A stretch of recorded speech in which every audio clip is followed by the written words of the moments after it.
আসসালামু আলাইকুম রহমতুল্লাহি ওবরকাতুহ। সম্মানিত দর্শক, বাংলাদেশে এই মুহূর্তে যদি সবচেয়ে আলোচিত কোনো শব্দ থাকে, সেই শব্দটি হলো চাঁদা, চাঁদাবাজি।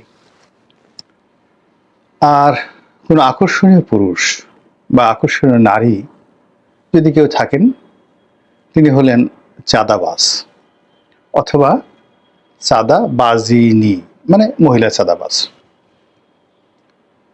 চাঁদা নিয়ে কবিতা রচনা হচ্ছে, চাঁদা নিয়ে গান হচ্ছে, চাঁদা নিয়ে স্লোগান হচ্ছে। টুপি মাথায় দেওয়া অলি আল্লাহ গাউস কুতুব, তারাও চাঁদাবাজ নিয়ে কথা বলছেন। আর যারা চাঁদাবাজ তারাও কথা বলছেন, এবং যারা চাঁদার সম্রাট তারাও চাঁদা নিয়ে কথা বলছেন।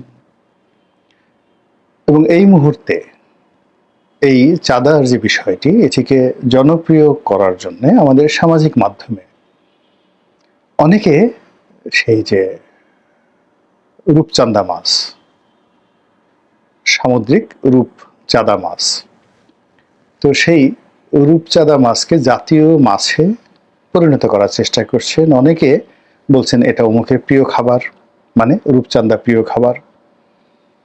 তারপরে আবার ওই যে আমাদের যে জ্যামিতি বক্স, তো জ্যামিতি বক্সের মধ্যে একটা অর্ধ চন্দ্রাকৃতির যে একটা প্লাস্টিকের যে থাকতো, যেটাকে আমরা চান্দা বলতাম, তো ওটাও এক হাতে নিয়ে মানুষের নানা রকম ব্যঙ্গ করছে যে এটা ওনার গলার মালা। জ্যামিতি বক্সের ওই চান্দা ওনার গলার মালা। আর চাঁদা মাছ, রূপচাঁদা মাছ, যেটাকে আমরা আঞ্চলিক ভাষায় চান্দা বলি, চান্দা মাছ, রূপচান্দা বলি, সেই রূপচান্দা এখন অমুকের প্রিয় খাবার, গণেশের প্রিয় খাবার, গদার প্রিয় খাবার, ঘসেটি বেগমের প্রিয় খাবার, এরকম নানা রকম কথাবার্তা বলা হচ্ছে চাঁদা নিয়ে। যখন মনে হলো যে আমাদের দেশে চাঁদ নিয়ে অসাধারণ একটা সুন্দর কবিতা রয়েছে, যে শিশুকে চাঁদ দেখাচ্ছে মা, আয় আয় চাঁদ মামা টিপ দিয়ে যা, চাঁদের কপালে চাঁদ টিপ দিয়ে যা। তো শিশু যিনি রয়েছেন মাতৃ করে, তাকেও চাঁদের সঙ্গে তুলনা করা হচ্ছে। আর চাঁদকে বলছে যে আমার হাতে যে চাঁদ রয়েছে, মানে শিশুটি রয়েছে, এই শিশুর কপালে চাঁদ তুমি তোমার আকাশ থেকে নেমে এসে একটা চুম্বন দিয়ে যাও। এখন পৃথিবীর সারা দুনিয়ার যত চাঁদাবাজ আছে, বাংলাদেশের চাঁদাবাজদের এখন এত রমরমা অবস্থা। বাংলার মানুষ এখন এই যে যারা চাঁদাবাজ আছেন তাদেরকে স্যালুট করছেন, তাদেরকে তোয়াজ করছেন, তদবির করছেন, ভয় পাচ্ছেন। যারা দুর্বল চিত্তের মানুষ তারা পুজো অর্চনা করছেন, তাদেরকে পীর মানছেন, তাদেরকে মুর্শিদ মানছেন। তো মুর্শিদ আমার গলার মালা ধীরে ধীরে টানে, যে ওয়াজটা আছে না, মুর্শিদ আমার গলার মালা ধীরে ধীরে টানে ডিজে ওয়াজ। তো এরকম যে চান্দা আমার গলার মালা, চান্দা ভাই আমার গলার মালা, আসেন আসেন আসেন, এরকম দেখবেন যে জিকির তৈরি হয়ে গেছে। এই চাঁদা নিয়ে মারামারি হচ্ছে, চাঁদা নিয়ে খুন খারাপি হচ্ছে। এই চাঁদার কারণে শিল্প কলকারখানা ধ্বংস হয়ে যাচ্ছে, আবার চাঁদার কারণে নতুন নতুন শিল্প কলকারখানা গড়ে উঠছে। চাঁদার টাকায় রোলস রয়েস, মার্সিডিজ বেঞ্জ থেকে শুরু করে অনেক দামি দামি গাড়ি হচ্ছে, বাড়ি হচ্ছে দেশে বিদেশে সর্বত্র। ফলে আমাদের এই চাঁদাবাজদের মধ্যে যে কমিউনিটি, এই কমিউনিটি হলো, ধরেন একেবারে স্তর আছে, যারা একেবারে ছোট চাঁদাবাজ তাদেরকে বলা হয় চাঁদাবাবু বা চান্দাবাবু। এরপরে স্তরটা হলো চান্দা ভাই। একটু পাড়া মহল্লা যারা চাঁদাবাজি করেন, চান্দা ভাই। তো চান্দা ভাইয়ের যে বড় নেতা, দেখা গেল তিনি চান্দা কাকু। তো চান্দা কাকু, আর সবচেয়ে যিনি গ্যাংস্টার তিনি হলেন চান্দা বাবা বা চাঁদা বাবা। এখন এই চাঁদা বাবাদেরকে নিয়ে চান্দা ভাইদের, চান্দা কাকুদের, চান্দা বাবুদের যে উন্মাদনা, যে সিন্ডিকেট টেকনাফ থেকে তেঁতুলিয়া পর্যন্ত গড়ে উঠেছে গত 11 মাসে। এবং এই সিন্ডিকেটের মধ্যে বিভিন্ন গ্রুপ রয়েছে। আকাশে যেভাবে তারকা পুঞ্জদেরকে নিয়ে নীহারিকা রয়েছে, গ্রহাণুপুঞ্জ রয়েছে, গ্যালাক্সি বা মিল্কওয়ে রয়েছে, তেমনি এখন বিভিন্ন রাজনৈতিক শক্তি, অরাজনৈতিক শক্তি, যারা অস্ত্রবাজি করেন সে অস্ত্রবাজি, আন্ডারওয়ার্ল্ডের যারা ডন, সবাই এরকম আলাদা আলাদা একটা চাঁদার বলয় তৈরি করে ফেলেছেন। এবং একটি চাঁদার গ্যালাক্সি আরেকটি চাঁদার গ্যালাক্সির সঙ্গে সংঘর্ষে জড়িয়ে পড়ছেন। দূর থেকে আমরা যেভাবে মহাকাশের যে ছায়াপথ বা গ্যালাক্সিকে দেখি, আমরা বাংলাদেশের মানুষ এই চাঁদা সিন্ডিকেটদেরকে দেখছি এবং এক চাঁদাবাজ আর এক চাঁদাবাজকে অসাধারণ সুন্দরভাবে গালাগাল দিচ্ছে।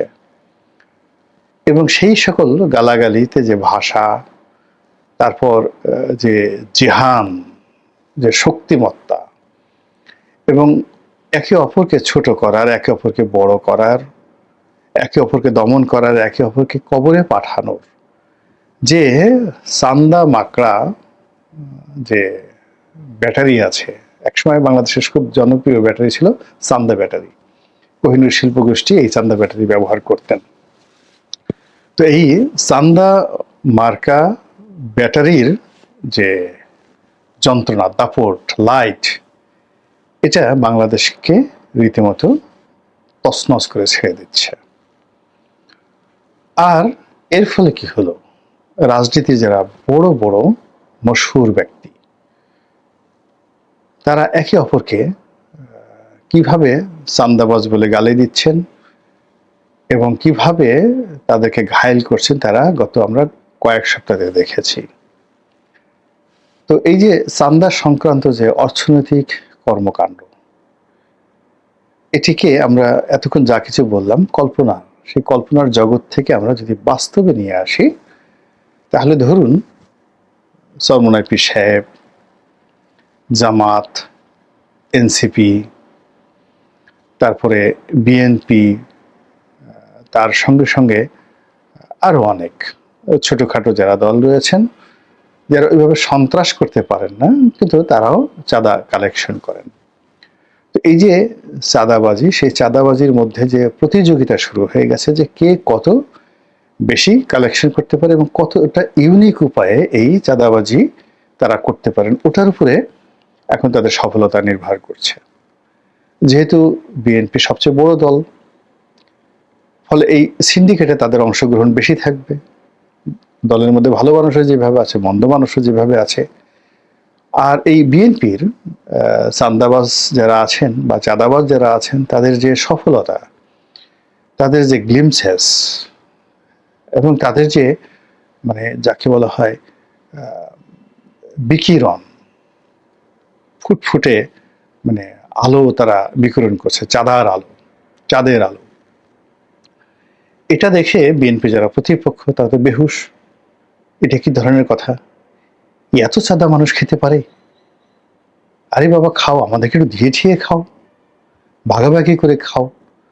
তা না করে তোমরা একটা পুরোটাই খেয়ে ফেলছো, আর একবারও আমাদের কথা চিন্তা করছো না। নিজেরা চাঁদাবাজি করে নিজেরা মরে যাচ্ছ, আর আমরা যে চাঁদা না পেয়ে মরে যাচ্ছি এই দৃশ্য তোমরা ভাবছো না। ফলে কি হলো, বিএনপিকে, যারা বিএনপির ভালো মানুষ তাদেরকে সহ একেবারে বিএনপি যারা শীর্ষ নেতৃবৃন্দ রয়েছেন, তাদেরকে এই চাঁদা সিন্ডিকেটে জড়িয়ে কলঙ্কিত করার জন্য বিএনপির প্রতিপক্ষ যারা আছেন তারা মাঠে নেমে গেছেন।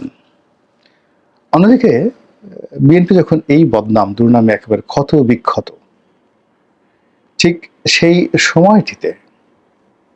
সময়টিতে তারাও তাদের প্রতিপক্ষ, তাদেরকে চাঁদাবাজ বানানোর জন্য নানা রকম যাকে বলা হয় ন্যারেটিভ তারা তৈরি করে ফেলেছেন।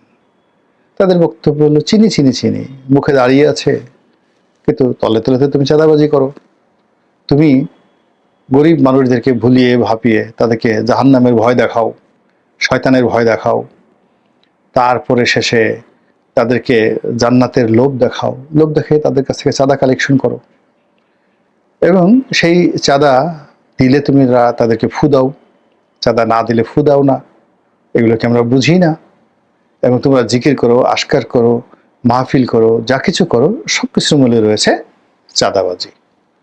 এবং সেই চাঁদাবাজিকে তোমরা হাদিয়া বলো, সেই চাঁদাবাজিকে তোমরা আরো অনেক কিছু বলো, কিন্তু আলটিমেটলি তোমরা চাঁদাবাজ। ফলে তোমরা যেভাবে আমাদের গোপন অঙ্গে বাঁশ ঢুকানোর চেষ্টা করছো, আমরাও ছাড়বো না। আমাদেরও বাঁশ আছে, দরকার হলে বাঁশ আমদানি করব, জাপান থেকে আমদানি করব, তারপরে চায়না থেকে আমদানি করব। এমন পিচ্ছিল বাঁশ কোন জায়গাতে যে ঢুকিয়ে দেবো টেরই পাবা না। ফলে কি হচ্ছে, এই যে চাঁদা নিয়ে যে রেশারেশি, চাঁদা নিয়ে যে পাল্টা অভিযোগ, এর মধ্যে দ্বিতীয় স্তরে মানে এক পক্ষ অপর পক্ষকে বাঁশ দেওয়ার জন্য তারা দরকার হলে বাঁশ আমদানি করার জন্য এলসি খুলে ফেলেছে।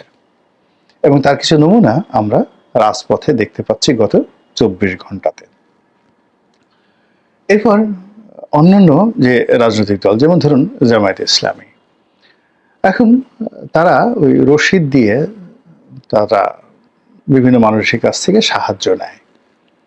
তো উপরে লেখা আছে বাইতুল মাল। বাইতুল মাল, আমাদের দেশে মাল শব্দটি একটা সময় খুব যাকে বলা হয়, যদি আপনি ধর্মীয় দৃষ্টিকোণ থেকে চিন্তা করেন, মাল মানে সম্পদ। কিন্তু যেহেতু এখন যেভাবে গালাগালি হচ্ছে, তারেক রহমান সাহেবকে গালি দিচ্ছে, তো গালি দিচ্ছে, তার যে একটা ঢ্যাস মেরে দেওয়ার চেষ্টা করা হচ্ছে। তারপরে তারেক রহমান সাহেব একজন সুপুরুষ, তাকে নারী বানিয়ে তাকে নারীর অঙ্গের সঙ্গে তুলনা করা হচ্ছে, বলা হচ্ছে তারেক রহমান দন্তের সহায়কারে সা। এই তো এটা এখন জনপ্রিয়, আর বলার দরকার নেই। মানে এই শব্দটি বলে মূলত তারেক রহমানের লিঙ্গান্তর ঘটানো হচ্ছে, মানে তাকে পুরুষ থেকে নারীতে রূপান্তরিত করা হচ্ছে। যে ও কিসের ড্যাশ, মানে এমন একটা ড্যাশ যেটা পুরুষের থাকে না, নারীর থাকে।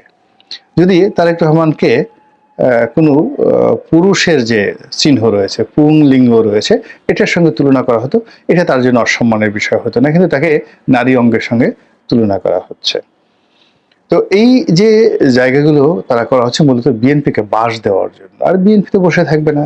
বিএনপি এখন যারা তারেক রহমান সাহেবকে বাঁশ দিচ্ছেন, বিএনপিকে বাঁশ দিচ্ছেন, তাদের জন্য আরো বড় বড় বাঁশ এনে মানে মানে অসাধারণ সব কথাবার্তা বলে তারা রাজপথ গরম করে ফেলছেন। তো ফলে কি হলো, ওই যে মাল বলতে যে সম্পদ বোঝায়, সেই মালটা আর সম্পদের মধ্যে নেই। মাল বলতে আমাদের দেশে যা বোঝায়, এখন এই জামাতের বাইতুল মালকে সেই মালের সঙ্গে লোকজন তুলনা করা হচ্ছে। এখন বাইত শব্দের অর্থ কি? বাইত শব্দের অর্থ ঘর। যে ঘরের মধ্যে মাল জমা করে রাখা হয় সেটা হলো বাইতুল মাল। তো জামাত যেটা করেছে সেটা হলো ইসলামের সেই যে খিলাফত যুগে রাজ্যের যে ট্যাক্স আদায় করা হতো এবং যেটি রাজ্য পরিচালনায় বা রাষ্ট্র পরিচালনায় ব্যয় করা হতো, এর অতিরিক্ত অর্থ যেটি থাকতো, যে অর্থ জনকল্যাণের জন্য ব্যবহার করা হতো, যেমন প্রধানমন্ত্রীর ত্রাণ ভাণ্ডার, এইরকম যে মুসলিম খেলাফতের ত্রাণ ভাণ্ডার ছিল, ওটার নাম ছিল বাইতুল মাল। তো সেই বাইতুল মালের মধ্যে নগদ অর্থ থাকতো, রুটি থাকতো, আটা থাকতো, খেজুর থাকতো, যার যেভাবে প্রয়োজন ওভাবে খলিফার নির্দেশে বা যিনি বাইতুল মালের রক্ষক তিনি সেভাবে বিতরণ করতেন। এরকম একটা মহৎ উদ্দেশ্যকে তারা সামনে রেখে তারাও একটা বাইতুল মাল তৈরি করেছে। এখন সেই বাইতুল মালে তাদের রুটি, জব, খেজুর এগুলো আছে কিনা জানি না, তবে আধুনিক যেহেতু প্রযুক্তি, তারা সেই বাইতুল মালে টাকা কালেকশন করে, টাকা কালেকশন করে রসিদ দিয়ে টাকা কালেকশন করে। এখন সেই বাইতুল মালের রসিদ, টাকার রসিদ, এইগুলোকে নিয়ে বিএনপি খুব যাচ্ছে তাই ভাষায় কথাবার্তা বলছে যে এটা কার মাল এবং এই মালটা কিভাবে সংগ্রহ করা হয়েছে। এই মালটা যে ঘরের মধ্যে রাখা হয়েছে, সেই মাল যেখানে রাখা হয়েছে সেটিকে মালসার মধ্যে রাখা হয়েছে। আপনারা তো মালসা জানেন, যে গ্রামে হাজাল, মালসা এগুলো আমাদের আঞ্চলিক ভাষা। তো এটাকে উত্তপ্ত যে ভাণ্ড, মাটির ভাণ্ড, এটাকে বলা হয় হাজাল। আর সাধারণ যে সকল তরল পদার্থ রাখা হয় সেটাকে বলা হয় মালসা গ্রামে। এখন বিএনপি যারা লোকজন আছে, যে এই যে সারা বাংলাদেশ থেকে যে জামাতের লোকজন মাল কালেকশন করছেন, এই মাল তারা সবার কাছে কালেকশন করছেন, নারী পুরুষ, আবাল বৃদ্ধ বনিতা, ধনী দরিদ্র সবাই। তো এই মাল তারা কোথায় রাখছেন? মাল সাথে রাখছেন না হাজালে রাখছেন? তো এগুলো নিয়ে কিন্তু যাকে বলা হয় আলাপ আলোচনা হচ্ছে বা হবে, আরো নোংরা পর্যায়ে চলে যাবে। তারপরে শেষে বলা হবে যে যেখানে মাল আছে সেখানে অন্য কিছু তো শরীরে মাখার দরকার নেই, তেল মাখার দরকার নেই, আতর মাখার দরকার নেই, আলতা পাউডার স্নো মাখার দরকার নেই, মাল মাখলে তো হয়ে যায়। আর যারা এই বাইতুল মালের মাল কালেকশন করেন, এই মাল পার্টি, তো এই মাল পার্টি যাদের সারা শরীরে শুধু মালে ভরা, তো বুঝেন যে বক্তব্যগুলো কত অশ্লীল অশ্রাব্য হয়ে যাচ্ছে, যেভাবে তারেক রহমানের যাকে বলা হয় লজ্জায় স্থানে গুলোতে, গুপ্ত অঙ্গে যারা কি মারতে চাচ্ছেন, ঢুকাতে চাচ্ছেন কিছু একটা বাঁশ বা অন্য কোনো কিছু। এনিওয়ে, তো এইভাবে আসলে যা কিছুই হচ্ছে সবই হলো এই চাঁদাকে কেন্দ্র করে। সেটা হাদিয়া বলেন, বাইতুল মাল বলেন, সেটা জোরাজুরি করে আদায় করা বলেন, টাকা পয়সা বিএনপি করুক, জামাত করুক, তারপর শেষে চরমোনাই করুক, পুরো বাংলাদেশটা এখন চাঁদা নিয়ে যে রাজনীতি চলছে, চাঁদার রাজনীতি চলছে, এইরকম দুরবস্থা বাংলাদেশের রাজনীতিতে কখনো হয়নি। মহান আল্লাহ আমাদের সবাইকে হেদায়েত দান করুন এবং হেফাজত করুন। আসসালামু আলাইকুম ওয়া রাহমাতুল্লাহি ওয়া বারাকাতুহু।